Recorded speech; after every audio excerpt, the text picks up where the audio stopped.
मुरबाडच्या Bharat wine शॉपवर आज दिनांक 24 जून रोजी दुपारी 1च्या सुमारास बदलापूरच्या राज्य उत्पादन शुल्कनी धाड टाकली आहे। सदरील धाडी दरम्यान आमच्या कॅमेऱ्यासमोर येण्यास विना ओळखपत्र परिधान करणारे उत्पादन शुल्क विभागाच्या अधिकाऱ्यांना घाम का फुटला याचा गूढ कायम आहे। सदरील धाडीमध्ये आकड्याचा गणित मात्र गुपित असल्याची चर्चा आहे।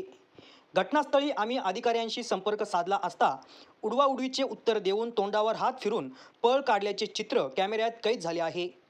तदनंतर भारत वाईन शॉपचे मालक मन्नूभाई यांच्याशी संपर्क केला असता त्यांनीही या आकड्याचा गणित गुपित ठेवल्याचे समजत आहे। मात्र वरिष्ठ यांच्यावर काय कारवाई करणार, अधिकाऱ्यांना पाठीशी घालणार का की विरोधी पक्ष यांचा बुरका येणाऱ्या पावसाळ्या अधिवेशनात फाडणार हे पाहणं महत्त्वाचं ठरणार आहे। गौरव शेलार, युवा महाराष्ट्र, मुरबाड। कोणाकडे आम्ही जावं तसं सांगा आम्हाला। त्या ठिकाणी आम्हाला बाईट दिलेले कमिशनर साहेबाचं परिपत्रक आहे, त्याच्यामध्ये आम्हाला बाईट द्यायचे अधिकार दिलेले नाही आहे। नाही, कमिशनर साहेब कोण? नार्वेकर साहेब का? कोण? नार्वेकर नाही, आपले एक्साइज कमिशनर। आम्हाला बाईट द्यायचा अधिकार नाही आहे। नाही, पण आम्ही अचानक आली याची धाड सत्ता नाही, आम्ही रेग्युलर व्हिजिटला आलेलो आहे। अच्छा, नाही पण रेग्युलर व्हिजिटला तुम्ही काय कारवाई करता? काय त्यामध्ये काय सापडतो तुम्हाला? काय आता 2 तास आपण त्या ठिकाणी चौकशी केली, त्यामध्ये काय रेग्युलर व्हिजिट असते आमची। स्टॉक मोजणं, टिपे चेक करणं, याचं आमचं असतं आलेला स्टॉक चेक करणं, बस हे व्हिजिट असते आमची। अच्छा, आणि ऑडिट वगैरे ते आहेत आम्हाला मग सांगितलं तुमचं ऑडिट वगैरे तुम्ही ऑडिट करत होते। ऑडिट हा प्रकार वेगळा असतो, इन्स्पेक्शन हा प्रकार। साहेब तुम्ही इन्स्पेक्शनला आला, तुमचे आयडी कार्ड दिसत नाहीत, त्यावर काय बोलतो? आम्ही काय समजतो कुठून आले? उत्पादन शुल्काच्या आपण आयडेंटिटी परिधान केलेलं नाही। अच्छा, तुम्ही कुठून आले साहेब? म्हणजे ठाण्यावरून आले का कुठून? कल्याणवरून? बदलापूर कुठून? कुलगाव आमच्या इथंच ऑफिस याच्या इकडे। ठीक आहे। वाईन शॉपला आज राज्य उत्पादन शुल्काचे जे अधिकारी त्या ठिकाणी आपल्याकडे आले होते आणि गेले 2.5 तास ते पावणे 3 तास त्या ठिकाणी हे चौकशी करत होते। ज्या वेळेस इथे पत्रकार आले, त्या पत्रकारांच्या गाड्या बघितल्या, त्यावेळेस हेच अधिकारी पळून गेले आणि अचानक पत्रकार जेव्हा काही कालानं 15-20 मिनिटासाठी बाहेर गेल्यानंतर पुन्हा आले आणि त्यावेळेस आपण तेव्हा नव्हते आणि नंतर परत आले। तर हे हेराफेरी जी आहे ते जाणं, तुम्ही येणं, पत्रकार जाणं, ते नसणं, हे नसणं, तर याच्यामध्ये आपण आल्यानंतर त्यांनी जी चौकशी केली आणि आपण त्यांना त्या चौकशीला कसे सामोरे गेले जे आमचे रुटीन त्याला दाखवले, जे पेपर पाहिजे दाखवले ते दाखवले। नाही, पण ते रुटीनमध्ये नेमकी काय चौकशी झाली? हे पेपर बघायला दुकानचे नाही, मग हे पेपर बघण्याचं काम जे आहे ते दर 15 दिवसांनी होते असं ते म्हणतात। तर दर 15 दिवसांनी त्यांची गाडी तर आम्हाला दिसत नाही। आणि दर 15 दिवसांनी काय पेपर चेंज होत राहतात का शासनाचे? की बाबा कुठला निर्णय जीआर आला की आणि रुटीन मग तुमच्या ठिकाणी 3-3 तास देणं आणि आज आलेले अधिकारी जे आहेत ते नवीन आहेत, याच्या अगोदर येणारे अधिकारी जुने होते, त्यामुळे ते 15-20 मिनिटं फक्त घ्यायचे। मग नवीन अधिकारी जे आहे त्यांनी 2.5-3 तास त्या ठिकाणी तुमच्याकडे वेळ घालवणं, या 3 तासामध्ये काय चौकशी झाली? माझी वाट बघत होते, समोर आले नाही, पण तुमची वाट बघत होते त्यावेळेस त्याच्या ते 15-20 मिनिटानंतर आलेच ते।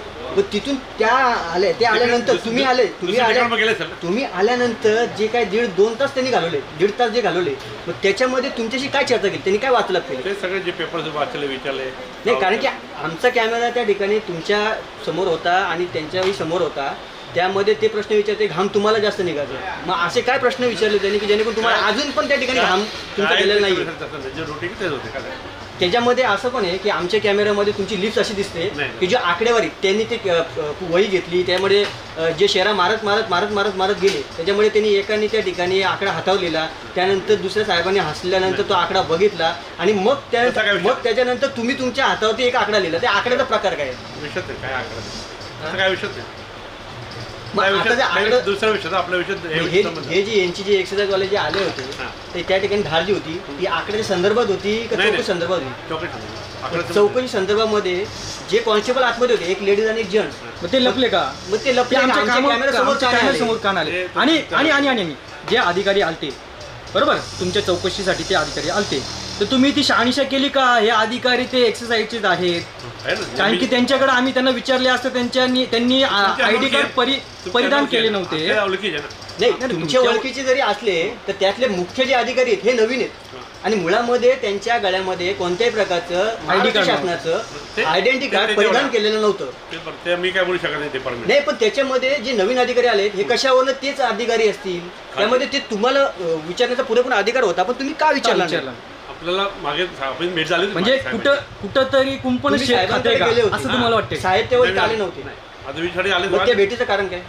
नेहमी साहेब भेट लागते ना हे कसं का भेटण्याची आवश्यकता काय? पण तुमच्या जर त्या ठिकाणी मालक जर अधिकाऱ्यांच्या भेटीला तिकडे जातो, मग काय आवश्यक ऑफिस डिपार्टमेंट साहेब लोक बोलतात ना काय म्हणे अच्छा, म्हणजे आकड्यासाठीच बोलवतात का असं तुम्हाला म्हणायचं का?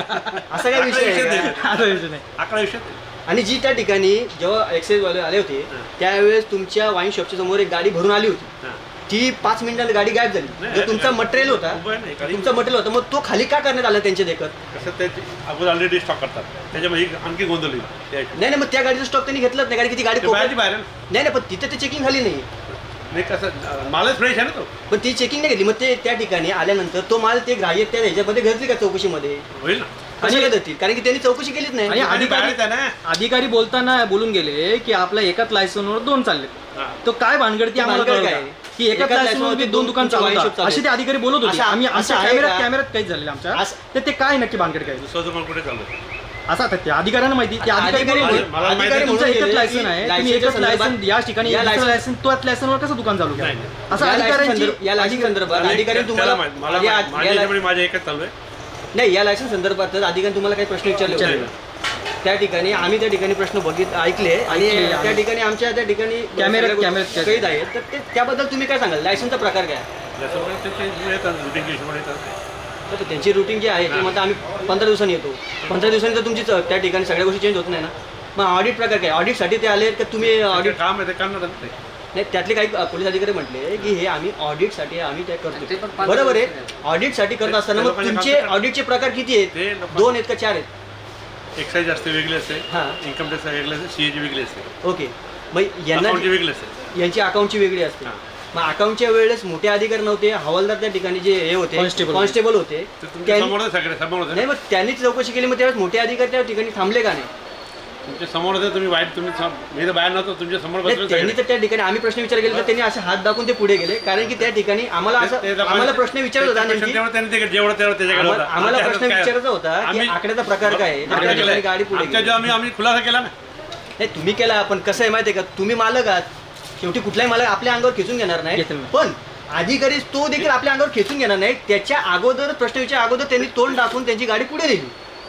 त्याच्यापेक्षा त्यामुळे आम्हाला प्रश्न- आम्हाला त्याबद्दल आम्ही काय बोलू शकत आम्हाला त्यांच्याकडे- आम्हाला माहिती नाही कसं बोलणार ती गोष्ट आम्हाला मला आहे माहितच ना- नाही. आम्हाला आहे ना त्यांच्याकडे जाऊन प्रश्न विचारता आला नाही, कारण की त्यांची गाडी पुढे गेली, त्यांनी मान झुकवली आणि गेले ते. कारण की कसं आहे, काहीतरी खोटं असं काहीतरी घडल्याशिवाय अधिकारी त्या सत्याला सामोरं जात नाही. म्हणून आम्हाला असं वाटलं की त्या आकड्याचा प्रकार काय हे मालकाकडून जाणून घेऊया आम्ही. आकडा काय? म्हणून मालकाने काय त्या ठिकाणी आम्हाला असं वाटतं की सर्वसामान्य जनतेला कळवावं, सांगावं आणि खुलासा करावा की आकड्याचा प्रकार नेमकी काय. काहीच नाही आकाराच्या विषय काय